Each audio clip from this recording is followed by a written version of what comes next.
Shalom, shalom frères et sœurs, j'espère que vous allez bien. C'est un plaisir pour moi de vous retrouver aujourd'hui sur votre chaîne chrétienne Mission Jésus t'aime. Alors je suis votre frère Paul et c'est moi qui ai la lourde charge aujourd'hui de vous exhorter sur le thème « Quel est mon réel besoin ?»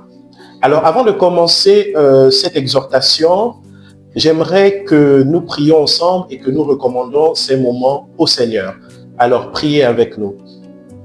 Seigneur Adonai Elohim, nous te bénissons, nous te rendons grâce. Merci Seigneur pour tout ce que tu fais pour nous et pour tout ce que tu nous donnes. Yahweh, je ne veux jamais oublier ce que tu as fait pour moi. Seigneur, bénis-nous, prends le contrôle de tout ce qui s'est dit et que cette parole puisse répondre à un besoin au nom de Jésus. Amen. Alors, chers frères et sœurs qui nous suivez, comme je vous ai dit, aujourd'hui, nous allons partager sur le thème « Quel est mon réel besoin ?» Quel est ton réel besoin, mon frère? Quel est ton réel besoin, ma sœur? Quel est le réel besoin de tes enfants? Quel est le réel besoin de tes parents? Alors, nous allons comme ça ouvrir nos Bibles dans le livre des Actes des Apôtres au chapitre 3. Voilà. Donc, nous irons dans notre livre des Actes des Apôtres au chapitre 3. Ici, nous allons parler de l'histoire d'une personne. La Bible nous dit que cette personne, c'est un homme boiteux de naissance. Ça veut dire que c'est un homme qui avait un problème depuis sa naissance. Mais mon frère, ma soeur, toi qui nous écoutes, enlève l'homme, mais mets-toi à la place de ce boiteux-là. Considère que tu es celui-là même dont on va parler aujourd'hui. Considère que tu es celle-là dont on va parler aujourd'hui et que c'est toi qui as un réel besoin. Alors nous allons lire verset par verset parce que chaque verset va nous donner des informations précises. Amen. Alors, nous allons lire le verset 1. Ma sœur Laure, si tu peux nous aider dans la lecture, s'il te plaît. Ok, acte 3 à partir du verset 1. Or, Pétros et Yohanan montaient ensemble au temple à l'heure de la prière, la 9e heure. Amen. La Bible nous dit que Pétros et Yohanan, pour ceux qui ne savent pas, c'est vrai que nos Bibles ont une version, voilà, c'est Pierre et Jean, voilà. Donc, la Bible nous dit que Pierre et Jean montaient ensemble au temple à quelle heure? À l'heure de la prière. Première information, mon frère, ma soeur, pendant que eux ils sont montés au temple à l'heure de la prière, toi, qu'est-ce que tu fais à l'heure de la prière? Est-ce que l'heure de la prière te trouve au travail? Est-ce que l'heure de la prière te trouve à la maison? Est-ce que l'heure de la prière te trouve en train de cuisiner? Où est-ce que te trouve l'heure de la prière? Parce qu'effectivement, il y a une heure, la Bible ici nous montre que c'est à l'heure de la prière que les apôtres Pierre et Jean montaient au temple. Mon frère, ma sœur, cette semaine, à l'heure du culte, où étais-tu? Est-ce que tu étais en train d'aller au culte ou bien tu faisais autre chose? Ma sœur Laure, on peut continuer, s'il te plaît. Et l'on portait un certain homme qui était boiteux dès le ventre de sa mère. Et on le plaçait chaque jour vers la porte du temple, appelé la Belle, pour demander l'aumône à ceux qui entraient dans le temple. Amen. La Bible nous dit ici que c'était un homme boiteux. Boiteux depuis sa naissance. Mais il y a quelque chose qui m'étonne dans ce verset. La Bible dit qu'on portait un certain homme qui était boiteux dès le ventre de sa mère, donc dès sa naissance, et on le plaçait chaque jour vers la porte du temple pour demander l'aumône à ceux qui entraient dans le temple. Waouh, c'est fort. C'est fort pourquoi? C'est fort parce que tout le monde savait qu'il était boiteux. Tout le monde savait qu'il avait un problème dès sa naissance. Mais on le place pourquoi? On le place pour demander l'aumône. On le place pour demander de l'argent. Frères et sœurs, souvent, tu as tellement duré dans ta situation que tu te trompes. Que tu ne connais plus réellement quel est ton réel besoin. Frères et sœurs, est-ce que la Bible nous a dit qu'il était pauvre depuis sa naissance? Non. La Bible ne nous a pas dit qu'il était pauvre depuis sa naissance. Mais la Bible nous a dit qu'il était boiteux depuis sa naissance. Et chaque jour, à l'heure de la prière, on le prenait pour le déposer aux portes du temple.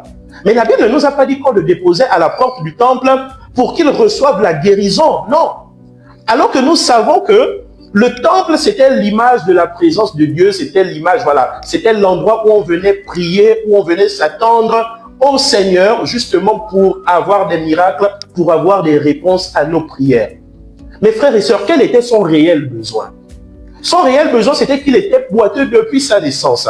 Mais le voici en train d'aller au temple faire quoi? Demander de l'argent. Il avait oublié où étaient les priorités. Et le verset 3, on va progresser. Cet homme, voyant Pierre et Jean qui allaient entrer dans le temple, les supplia pour recevoir l'aumône. Amen. Amen. Vous voyez que cet homme-là, ce monsieur-là qui est boiteux depuis sa naissance, il voit les disciples arriver. Il voit les ambassadeurs de Christ arriver. Il voit ceux-là même qui ont le témoignage de Jésus-Christ avec eux arriver. Il voit des prophètes arriver. Il voit des gens qui sont remplis de l'onction de Dieu arriver. Il voit Dieu arriver. Et qu'est-ce qu'il demande à Dieu? Il demande de l'argent. Frères et sœurs, quand tu t'adresses au Seigneur, est-ce que tu te rappelles de quel est ton réel besoin? Ou bien tu as tellement, ou bien le besoin a tellement duré avec toi que pour toi ce n'est même plus un besoin, que pour toi c'est devenu normal. Est-ce que tu as commencé à normaliser ton besoin, mon frère, ma sœur, ton réel besoin? Est-ce que tu as commencé à le normaliser? Il voit des gens qui transportent la présence de Dieu. Quand tu es dans la présence de Dieu, mon frère, ma sœur, est-ce que tu demandes à Dieu de résoudre ton réel besoin? Ou bien tu demandes à Dieu l'argent? Mais mon frère, ma sœur, même si on donne l'argent à ce monsieur-là, est-ce que pour autant ça va changer sa situation? Est-ce que pour autant on va résoudre son problème? Est-ce que pour autant on va résoudre son besoin? Quel est son réel besoin? Quel est ton réel besoin? C'est ça la question à te poser. La Bible me dit dans un roi que lorsque le Seigneur est venu à la rencontre, voici un autre exemple dans la Bible, lorsque le Seigneur est venu à la rencontre du roi Salomon, qu'est-ce que Salomon a demandé? Salomon a demandé sagesse et intelligence pour conduire le peuple. Pourquoi? Parce que Salomon connaissait quel était son réel besoin.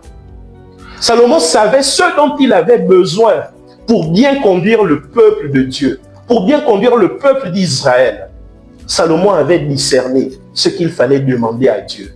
Mais ici, on voit que ce boiteux-là n'a pas discerné ce qu'il fallait demander à Dieu. Il était tellement habitué à sa situation qu'au final, il s'est dit que c'était l'argent qui devait répondre à son besoin. Frères et sœurs, est-ce qu'aujourd'hui, tu es comme ce boiteux-là? Est-ce qu'aujourd'hui, tu penses que c'est l'argent qui peut résoudre tes problèmes? Ou bien est-ce qu'aujourd'hui, tu penses que tu as juste besoin d'argent pour faire quoi? Voilà. Est-ce que l'argent va te faire oublier quel est ton réel besoin? On va poursuivre. Mais Pierre, de même que Jean, fixa les yeux sur lui et lui dit, regarde-nous. Et il les regarda attentivement, s'attendant à recevoir d'eux quelque chose. Amen. Amen. Tu peux reprendre le verset 4, s'il te plaît? Verset 4. Mais Pierre, de même que Jean, fixa les yeux sur lui et lui dit, regarde-nous. Amen. Je prie que le Seigneur Jésus fixe les yeux sur toi au nom de Jésus. Je prie que le Seigneur Jésus te regarde au nom de Jésus. Ici, la Bible nous dit dans le verset 4 que mais Pierre, de même que Jean, fixa les yeux sur lui. Oh, je prie que le Seigneur Jésus fixe les yeux sur nous aujourd'hui. Et après, qu'est-ce qu'il lui a dit? Pierre dit à cet homme, regarde-nous. Pierre dit à cet homme, regarde-nous.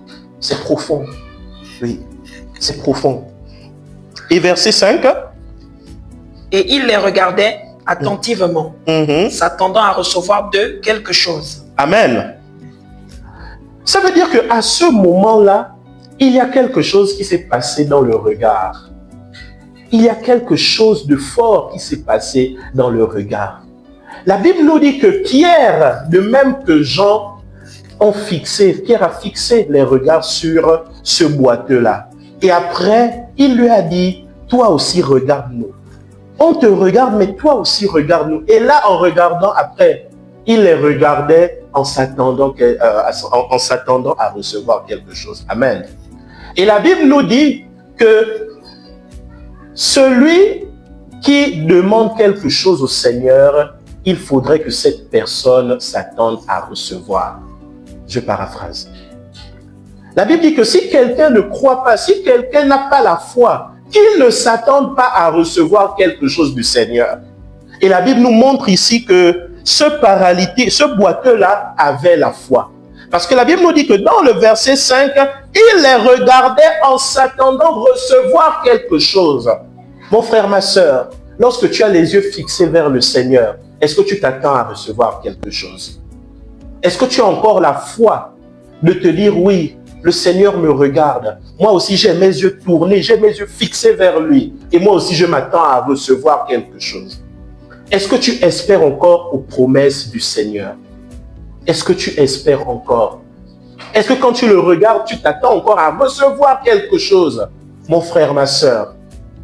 Ou bien tu es tellement habitué dans ta situation qu'au final, tu pries seulement parce qu'il faut prier chaque jour. Qu'au final, tu pries seulement parce que tu es chrétien, parce que tu es chrétienne. Est-ce que tu t'attends encore à recevoir quelque chose?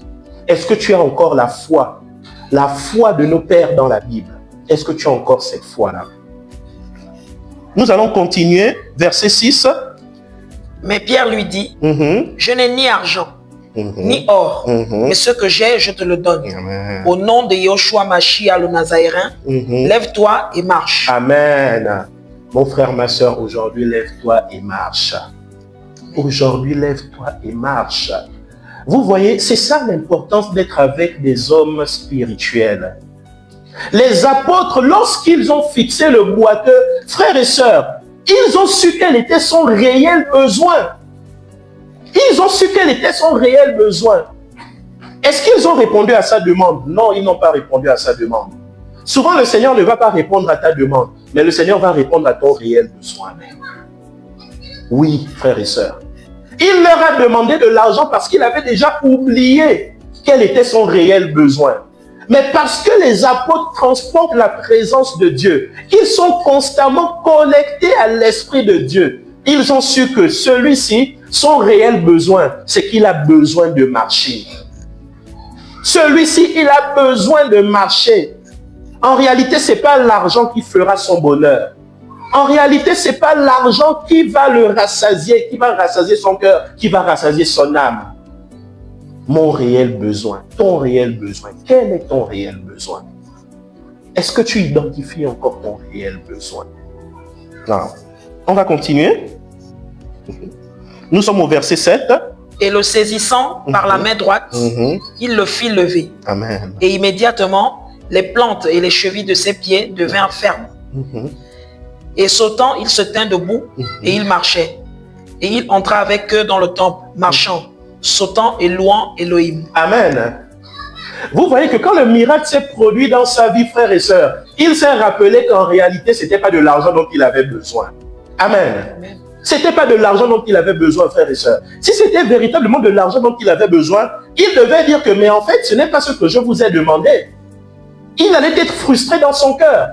Mais comme le Seigneur a répondu à son réel besoin, frères et sœurs, la Bible nous dit dans le verset 8, il entra avec eux dans le temple, marchant, sautant et louant Elohim. Pourquoi il loue Elohim? Parce que le Seigneur a répondu à son réel besoin. Parce que le Seigneur a répondu à son réel besoin. Frères et sœurs, vous voyez que là, il n'est plus resté à la porte demander l'aumône. Ça veut dire qu'il a même oublié qu'il était là pour demander l'argent qu'il n'a même pas reçu. Et il s'est rendu compte que ce n'était pas de l'argent dont il avait besoin, frères et sœurs. Lorsque le Seigneur répond à ton réel besoin, tu oublies même l'argent. Tu oublies l'argent.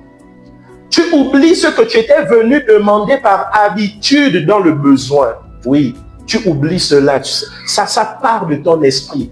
Parce que le Seigneur comble ton cœur. Le Seigneur, c'est celui-là qui voit. Le Seigneur sait quel est notre véritable besoin.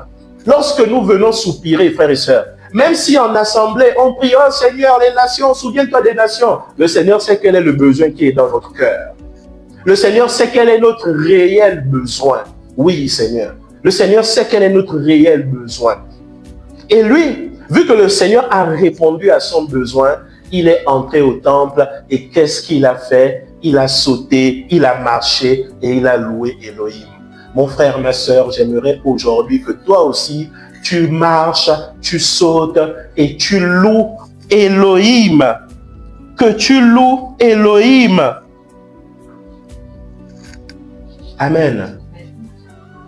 Nous allons prier ensemble, frères et sœurs, parce que je suis arrivé au terme de mon exhortation aujourd'hui sur mon réel besoin. Et nous allons dire, Seigneur, je te bénis encore pour ta parole ce matin. Seigneur, je m'identifie à cet homme boiteux de naissance, car moi aussi, j'ai une situation qui perdure depuis longtemps. Seigneur, de même que Pierre a fixé les yeux sur le boiteux, Seigneur, fixe-moi. Seigneur, fixe les yeux sur moi. Seigneur, regarde-moi. Père, au nom de Jésus, je veux m'attendre à recevoir quelque chose de ta part. Je veux m'attendre à recevoir quelque chose de ta part. Oh Seigneur, même si j'ai été maladroit dans ma prière, que je t'ai demandé quelque chose qui n'était pas mon réel besoin, Seigneur, réponds comme tu as répondu au boiteux de naissance et réponds à mon réel besoin. Car c'est la satisfaction de mon réel besoin qui va me pousser à te rendre des actions de grâce. Qui va me pousser à te rendre des actions de grâce. Qui va me pousser à marcher, à sauter et à te louer, Seigneur. La satisfaction de mon réel besoin. C'est toi qui connais quel est mon réel besoin. C'est toi qui connais quel est le réel besoin de mon frère, de ma sœur. Seigneur, c'est toi qui connais quel est notre réel besoin. Seigneur, nous nous attendons à toi. Nous nous attendons à toi. Amen. Que le Seigneur te bénisse et te garde. Que le Seigneur fasse luire sa face sur toi. Sois béni mon frère, sois béni ma sœur. Shalom.